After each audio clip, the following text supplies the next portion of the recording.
Goeiemôre, ons is dan 24 April vandag 2026, lesing 132 van die Groot Johannes Evangelie boek 3, en dit sal die laaste lesing van boek 3 wees. Ons sal Sabbat dan oorgaan sommer net na boek 4 toe. Dis een verhaal, die verhaal van Yeshua se handeling op aarde, wat maar in al hierdie volumes opgebreek is. Ons het nou gister oor Venus gelees, baie kennis bekom, maar ek dink elkeen van ons is nie baie ten gunste om daar te gaan bly nie. Dit is iets wat baie rigied is, baie op wiskunde en wetenskap gebaseer en op matematiese afmetings ensovoorts, en almal is dieselfde. Daar's nie individualiteit nie. Dis juis dit wat ons anders maak op hierdie aarde, is dat ons almal 'n vrye wil het om te maak wat ons wil. Ek en jy kan enige vorm huis bou, enige vorm tuin aanlê, maar hulle nie daar nie. Nou is die opskrif hier is die voordele van die Venusorde, hoofstuk 2:4-6, en hier kom nogal 'n paar mooi goed uit. Na hierdie toespraak tot sy gemeente van die leraar en leier op die Venusaarde, nou ons gister gelees het, word die 3 weer deur Raphael gewek. Intussen het dit egter al baie lig geword, en is dit nou minder as 'n uur voor sonsopgang. En Michael verwonder hom buitengewoon oor dit wat hy nou so lewendig oor gedroom het. Hy vertel die droom, en die ander, Muriel en Philippop, verwonder hulle nog baie meer, omdat hulle presies dieselfde gesien en gehoor het, wat Michael van sy droom vertel. Maar Raphael sê wel, hoe het julle dit gevind op die môrester? Nou hier wil ek iets net byvoeg oor drome. Drome is partykeer meer werklikheid as wat hierdie werklikheid is wat ons nou beleef. In drome beweeg jy uit jou liggaam uit, afhangende van watter gees in jou is, sal jy getrek word of na die duister dinge toe, laer, of jy sal getrek word na die hoër dinge toe. Die laer dinge is die dinge van Satan waarmee hy die mense probeer vashou aan die materie, soos liggaamlike begeertes, seksuele begeertes en die goed. En dit is dan waar jy in jou droom jouself sal bevind. Maar dis nie sommer net 'n droom nie. Dit is vir die siel 'n werklikheid. En die wat in hoër swere nou by Vader se liefde uitgekom het, sal meeste van die tyd, onthou Satan is maar baie sliep, meeste van die tyd sal julle in aangename plekke vertoef. Sal julle selfs by mense kom waar jy die evangelie in jou slaap verkondig aan 'n ander ou se gees, sonder dat daai persoon bewus was dat jy met hom gepraat het. Maar wanneer jy weer by daai persoon kom wat nou dalk hardnekkig was, toe jy voorheen met hom in die vlees gepraat het, as jy weer by hom kom, as jy verbaas en sê, Jesus, kyk hierdie man het nou sommer alles wat ek gesê het aangeneem. Hy het nie meer daai weerstand nie. Dan was dit omdat jy of iemand anders deur Vader gebruik was terwyl hy slaap. So moenie drome net afskiet nie. Nie alle drome het betekenisse nie, want die siel is nog verward wanneer ons in die vlees is. Hoe suiwerder die siel word, hoe meer betekenis word aan drome geheg, en kan jy sien of jy 'n les vir jouself, vir jou gemeente of vir jou volk gekry het. Maar asseblief, so baie mense stuur my heeltyd hulle drome, dan is dit niks seggende drome nie, dis drome. As jy nou van iemand praat wat mal goed kan droom, hier sit is ek droom die hele nag. Gelukkig kan ek nie alles onthou as ek wakker word nie. So vir my is nie elke droom 'n openbaring of 'n profesie nie, asseblief. Ons is nog in die vlees, en die begeertes van vandag gaan jou bybly in die nag, en dan gaan jy dalk daaroor droom. Julle het dit seker al ervaar, as jy 'n fliek in die nag, in die aand kyk, dan droom jy oor daai fliek die hele nag. Die ding spook by jou. Dit is nou maar net hoe die siel werk. Maar hier het Vader hierdie 3 manne aan die slaap gemaak en hulle siele op Venus gesit. Weereens, daar is nie afstand en tyd wanneer ons in die gees is nie. Hulle kon baie vinnig daar, hulle kon onmiddellik daar beland.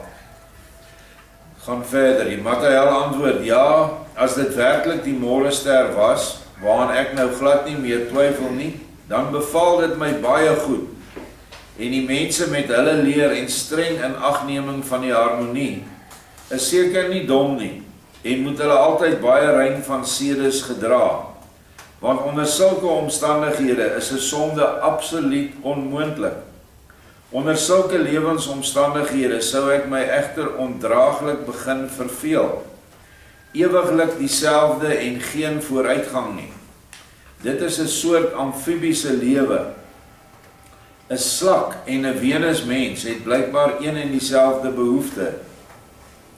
Wie daar bo uitkom, gaan beide niks meer aan nie.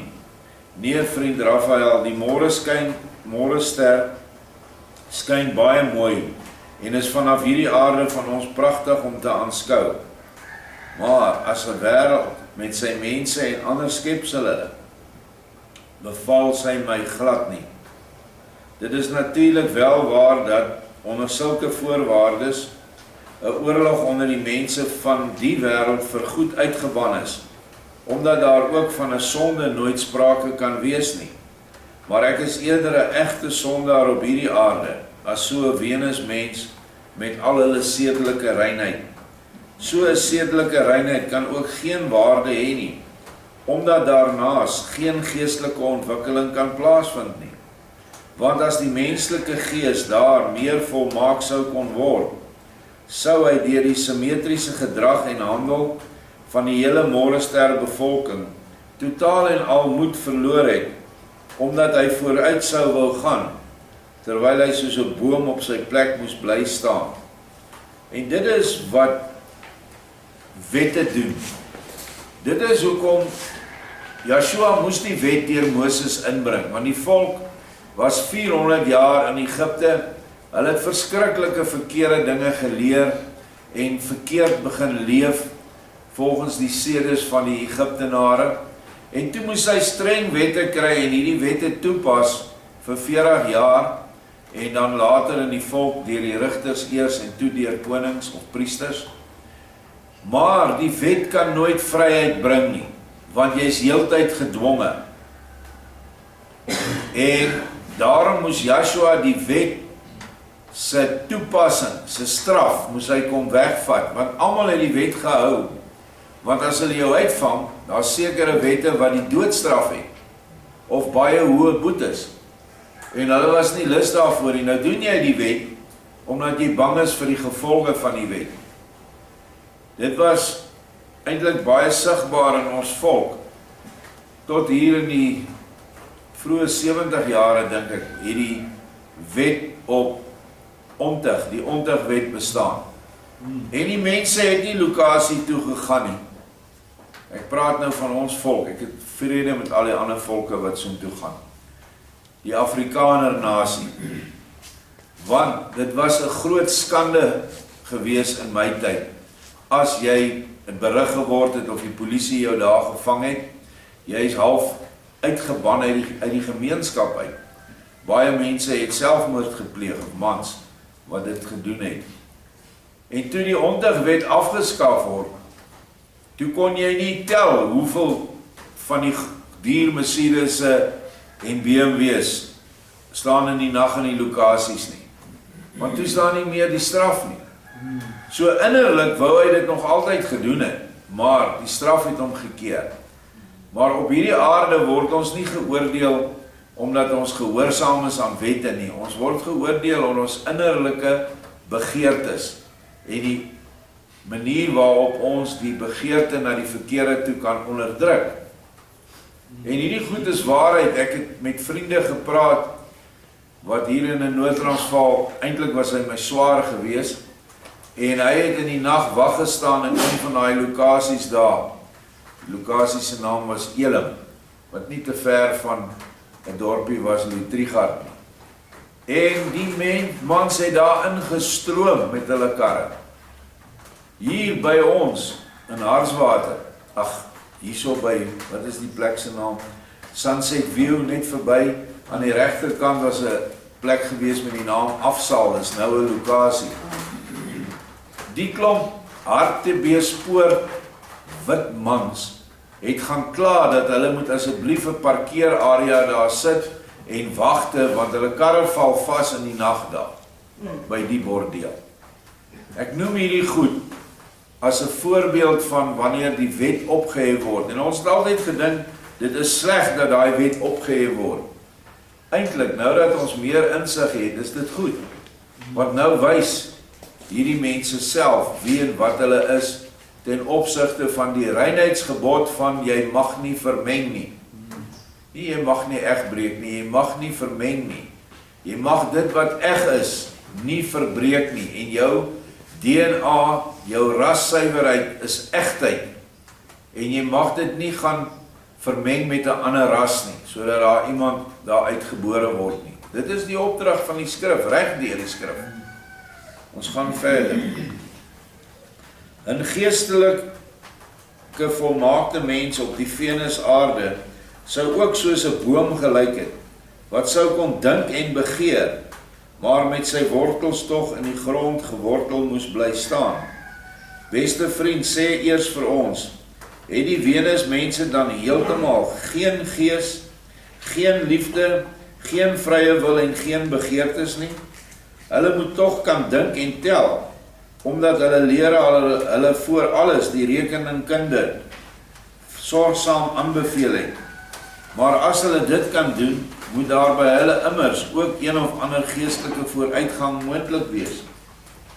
Nou sê die engel Raphael, sekerlik. Maar hulle verlang dit nie uiterlik nie, maar slegs innerlik. Want hulle sê en erken dat 'n uiterlike sigbare vooruitgang belemmerend inwerk op die innerlike van die gees.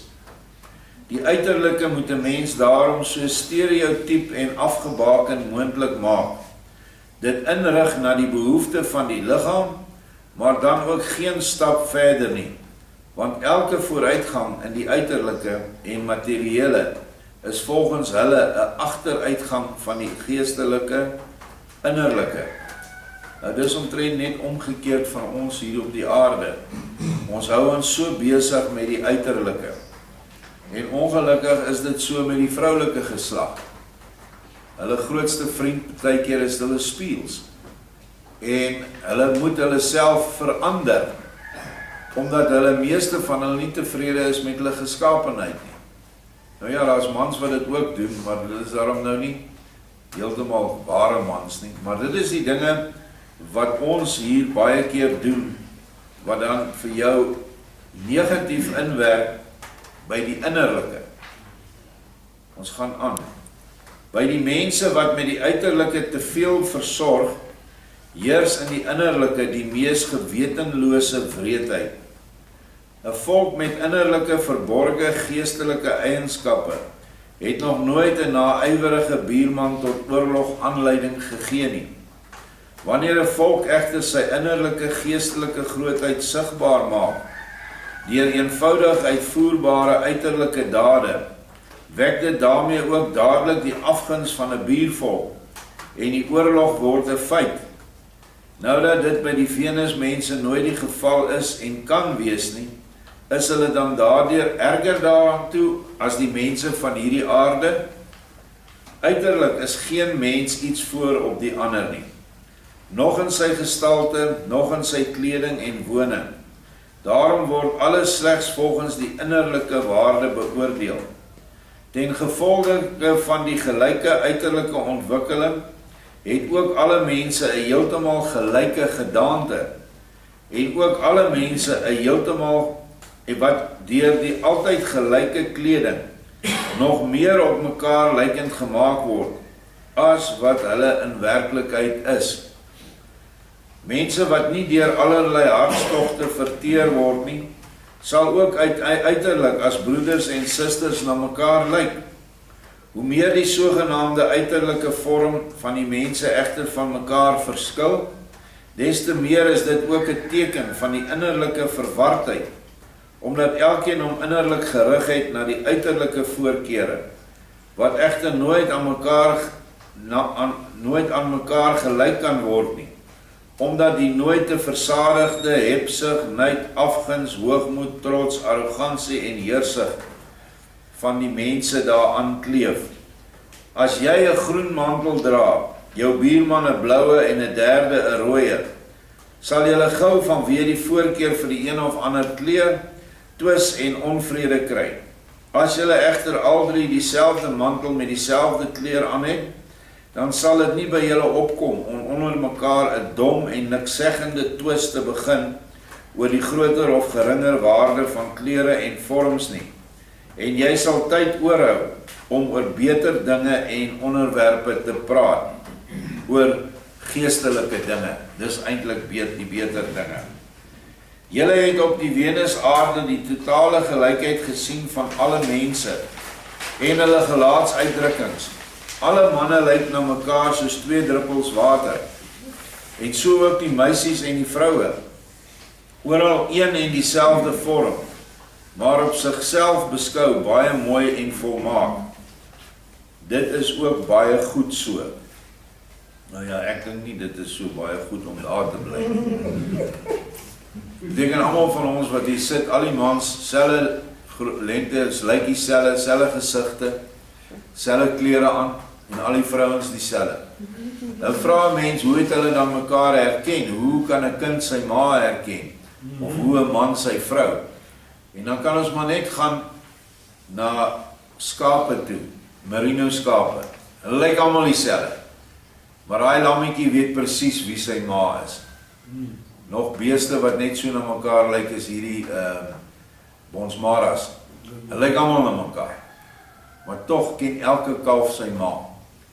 En weet elkene wie die ander ene is.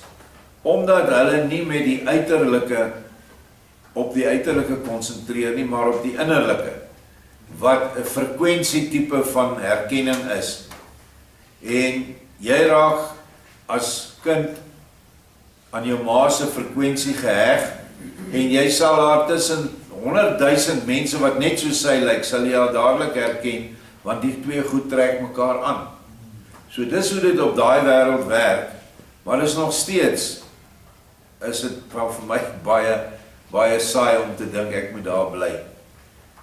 Ongelukkig hier by ons nou almal verskillende vormes, ons het vetes, ons het mares, ons het kortes, ons het langes, ons het gebreklikes, en die mense hou hulle verskriklik baie besig om te praat oor 'n ander ou se vorm en oor sy kleredrag. Dink maar, gaan sit maar net 'n bietjie en luister. Waarmee is mense besig om te praat? Hulle praat oor daai net nou weer daai klere rok gehad het en dit pas nie daar nie en hierdie een is te vet en daai een is te dit. Dis alles goed wat jou negatief maak teenoor die naaste liefde gebod. Want jy mag dit nie doen nie. Want jy is besig met veroordeling. En dit mag ons nie wees nie. Nou hier is die moontlikheid veroordeel basies weggevat. En jy kan niks oor jou buurman sê nie, want jy dra dieselfde klere as hy, jy lyk soos hy. Wat is daar om nou te doen? Weereens onthou, dit is 'n skool vir mense wat dit nodig het, of geeste wat nou op vlees op hierdie planeet hulle self bevind. En daar is miljoene, daar is nie 'n syfer in die miljoene wat dit kan beskryf nie, of jy nou van triljoene of desiljoene of wat ook al praat. Soveel mense, wesens, het geval en moet hierdie skole deurgaan. Jy en ek weet nie waar ons was vir die oneindige miljoene en miljoene ligjare voordat ons aarde toe gekom het nie. Want ons het bestaan. Dalk was 'n hele paar van ons vir 'n lang ruk op Venus gewees. Hoe sal ons weet? Eendag wanneer jy jou hele geheue terugkry, sal jy dan weet op watter plekke jy was. So, ons gaan verder. Vers 13, op hierdie aarde is die verskeidenheid van die vorme, na gelang die ingebeelde minder of grotere skoonheid, dikwels maar altyd rede tot twis. Dis hier by ons. Liefde, haat, verafskuwing of 'n oordrewe uiterlike bevoorregting en voorliefde. Op die Venusaarde is geen spoor daarvan te vind nie. Die mense hou daar slegs van mekaar, afhangende van die innerlike graad van wysheid. Hoe meer iemand weet te vertel oor die goedheid, mag en wysheid van die groot Gees, en hoe sagmoediger en nederiger hy word, des te meer waarde het hy vir sy gemeente, en des te hoër ag die mense hom. Sê eers of dit nie ook 'n baie wyse ordening van die meester is nie? Matthew sê sekerlik, en ek sou wil hê dat ons aarde nou op dieselfde wyse ingerig moet wees. Maar daar staan die meester nou op en die hele volk saam met hom. Nou moet ons oë en ore oop wees, want daar gaan sekerlik iets gebeur. Nou ja, hierdie stukkie, die 9 drenkelinge moet eintlik in die volgende boek kom. Dit is die opskrif. Daar is nog 9 drenkelinge wat hulle op die sand geberg het vir die nag. En nou kom die son op en Joshua gaan dan iets daar doen. Nou ja, ons het dan nou iets oor hierdie skool geleer. Daar is baie ander skole met heeltemal ander beginsels. Onder andere op die son is daar gordels waar die wesens wat daar woon heeltemal naak is. En hulle is die mooiste vorme. Die een biskop wat daar beland het toe hy dood was hy nou na hierdie skool toe gevat. En hy sê op aarde is daar nie sulke skoonheid soos hierdie vrouens wat hy nou sien nie. En hulle is almal naak. En sy probleem was juist dit, as biskop op aarde, kon hy hom nie sy hande afhou van vroumense nie. Dan stuur Vader hom na so 'n skool toe. En dan moet jy leer, om terwyl jy sien en terwyl jy al hierdie begeertes in jou hart het, weet jy dat jy dit nie mag doen nie. Ek kan nie onthou wat die straf was as jy daar oortree nie. Maar baie keer sê ons moet nou 'n alkoholist vat as voorbeeld. Hy kan nie hier by die plaas bly nie, want die borrelstoor is te naby. Dan stuur ons hom na 'n plek waar die borrelstoor 20 of 30 kilos van die plek af is. Het ons werklik die ou genees? Nee. Jy moet juis, omdat die borrelstoor op jou drempel is, moet jy daai begeerte bestry om daarin te gaan. Maar nou ja, vir 'n tyd kan so 'n persoon ver weg wees, dan leer hy om sonder die goed klaar te kom. Maar eers wanneer hy terugkom en daai toets elke dag kan in die gesig staar en oorwin, dan kan 'n mens sê, hierdie persoon het die verslawing oorwin. En so is dit met elke ding wat jy aan verslaaf kan raak. Selfs mense wat aan skinder verslaaf is, of aan onvergewingsgesindheid. Luister maar na mense gesprekke, veral geskeide mense. Hoeveel keer praat hulle oor hulle slegte man, of die man praat oor sy slegte vrou, en hy ryg weer al die derms uit.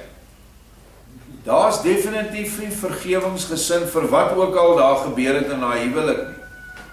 En elke keer wanneer jy hierdie derms uitryg, of die spreekwoord sê, ou koeie uit die sloot haal wat al vrot is, dan al jou sonde wat jy gedoen het, van daai tyd af toe hierdie aangeleentheid plaasgevind het, kom weer teen jou naam. Ek wonder of die mense, ek dink nie, hulle dink daaraan nie, hulle besef dit nie.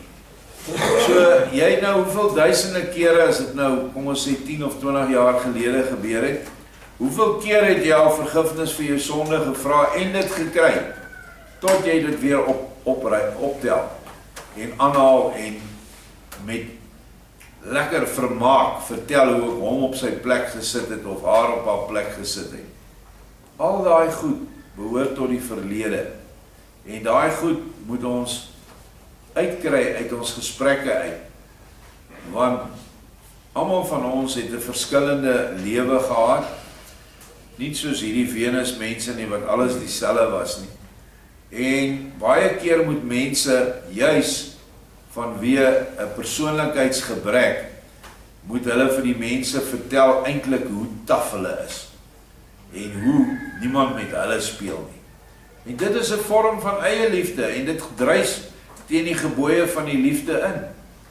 En dit bring vir jou vreeslike groot nadele in die geestelike toekoms of die geestelike doelwitte wat ons vir onsself stel.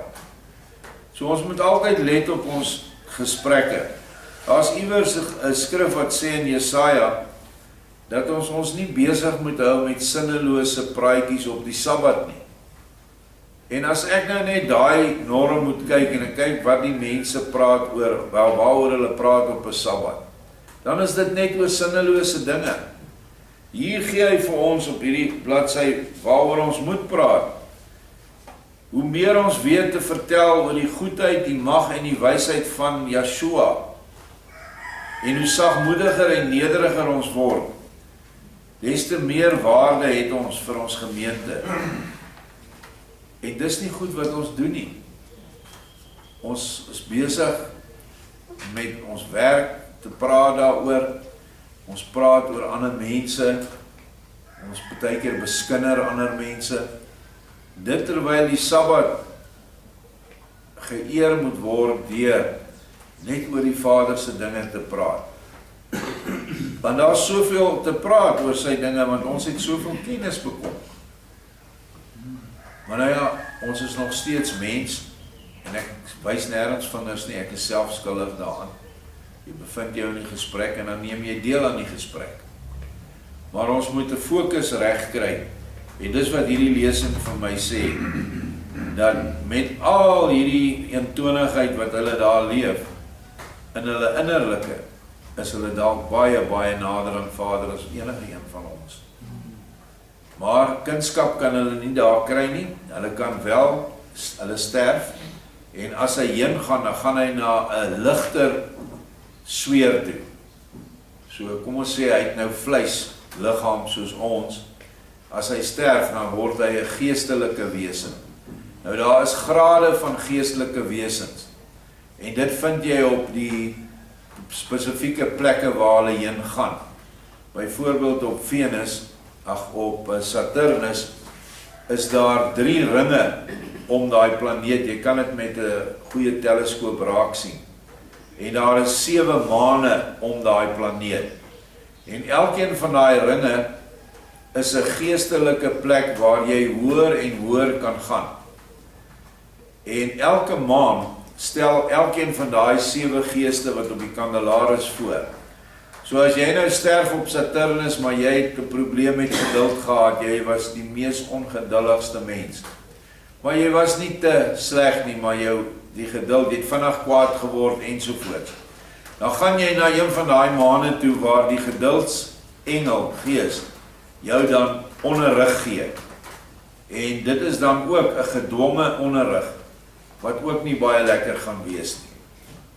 As jy teen die liefde oortree, dan gaan jy na die maan toe waar die liefde geleer word. En so is al hierdie verskynsels in die heelal wat ons as sterre en planete sien, alles nuttige, doelmatige plekke vir die vorming van al die gevalle wesens se siele. Yeshua Vader is nie 'n kind wat sommer net na willekeur speel met speelgoed soos 'n kind in 'n kleuterskool nie. Elke dingetjie wat hy skep, het 'n doel en het 'n tydperk waarin aan sy doel gaan beantwoord, en dan gaan hierdie ding oor met 'n nog hoër doel, om uiteindelik al die gevalle wesens, wie se getal oneindig groot is, terug te bring in die Vaderhuis. Party kan dit nou reg kry in die volgende paar jaar, party gaan dit eeue vat, party gaan dit duisende, en ander mense gaan dit ligjare vat voor hulle daar kom. Maar tog sê Yeshua, Vader vir ons deur Yeshua, hy sê 'n dag is soos 1000 jaar. Tyd is nie daar by Vader nie. Hoe lank jy vat om reg te kom, pla hom nie, want dit is jou vrye wil. Want in die geestelike sweer is daar nie tyd nie. So, die tyd gaan jy voel, as jy so lank gaan vat om reg te kom. Ek dink partykeer as ek nou na hierdie aardse leiers kyk, wat nou so oorlog maak, dan wonder ek, hoe lank gaan daai siel moet versmag in die hel, voordat hy sag word, dienend word, omgee vir al die skepings van Vader op aarde. Al die menslike skepings. Maar tog gaan dit vir hulle oneindige tye vat en hulle gaan sekerlik 'n paar keer deur die materiële ryke moet gaan om gebonde te word in forme wat jy nou geen vrye wil het nie en wat nie lekker gaan wees nie, want jy gaan 'n bewussyn daarvan hê. Soos Yeshua sê in een boek, hy sê, okay, hierdie ou so opvleet aan die ander kant, kom ons bære hom hier onder 3 kilometer ys, so vas dat hy nie eers sy ooglede kan roer nie. En daar moet hy bly vir so 'n paar duisend jaar. Kan jy dink wat 'n geweldige impak en straf dit op jou siel het, want jou siel het daai gevoel. Jou siel is nie niks, dis nie net 'n droom nie. En so ook is daar vir alle ander verkeerde emosies, is daar plekke waar dit vir jou geleer word om reg te kom. Die ys sal daai siel koeler maak en kalmer maak. En daai verhitte woede sal dan uiteindelik getem word daardeur. Maar weer eens, dis nou van die minder aangename lewensskole van Vader. Ek weet nie of ek oor die een moet praat oor rook nie. Was dit die een oor rook? Nee, het was nie die een oor rook nie. Ek dink dit was alkohol. Waar die geeste, die siele wat daar kom, is vermaard. Hulle lyk soos geraamtes. Want die vleis aan 'n wese aan die ander kant is juis die liefde wat hy op aarde gehad het. Dit vorm die liggaam aan die ander kant.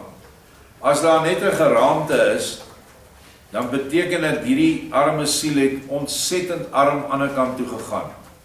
Ek dink dit was alkohol. En dan word die alkohol beskikbaar gestel vir die wese daar. Onthou die woord sê daar is wyn aan die ander kant. Yeshua se liefdeswyn natuurlik heeltemal anders as die wyn en die doppe wat ons hier kry op aarde. En dan gryp hy dit. En dan laat die engele dit toe. En as hy nou klaar is, dan gooi hulle hom in 'n teerbad, kokende teer.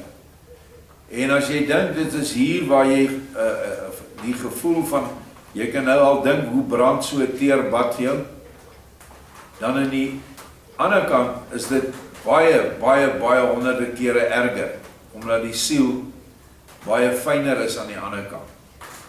En dan word hy weer daar uitgehaal, ek kan nog die beskrywing onthou, dan word hulle sommer gehang daar aan hakke. En dan kom die begeerte weer in hom op. En dan moet hy besluit, is die pyn die moeite werd? Dan sê hy, ja, kom ons vat 'n dop, ek sal maar die pyn vat. En so gaan dit tot hy uiteindelik sien, maar ek kom nie verder voor in hierdie kant nie, ek bly net hier. Dan besluit die siel self, want dit is baie belangrik dat die siel self besluit vir homself. Maar ek moet hier wegkom. En die enigste manier wat die engele vir hom dan sê is, stop hierdie gewoonte, want dit hou jou vas. En dan gaan so 'n siel verder, maar baie langsaam vooruit. En dan kry hy, die oomblik as hy bietjie liefde begin kry, dan kry hy ook seënings en vleis, en dan ontvang hy ook die gees van liefde. Maar dit vat baie lank om geharde siele soos daai deur te trek tot 'n normale wese aan die ander kant wat lig het en wat omgee vir sy buurman. Of in die plek waar hy dan nou lewe. Onthou, die huis van my vader het baie wonings. Al hierdie lewensskole wat ons nou een van bestudeer het, is sulke wonings. Wat ten doel het, is nie sommer net daar nie. Vader het nie genoeg aan alles wat dieselfde is nie, juis nie. Maar hy het genoeg daaraan dat hy siele daardeur kan sit, wat kan regkom. En wat die lig gaan kies, en die liefde gaan kies, en terug kan kom in die Vaderhuis, al is dit oor 'n paar 100.000 jaar. So, dit was die les vir my, en dis waarmee ons dan die boek afsluit. Ons gaan dan môre voort met die nuwe boek. Dankie.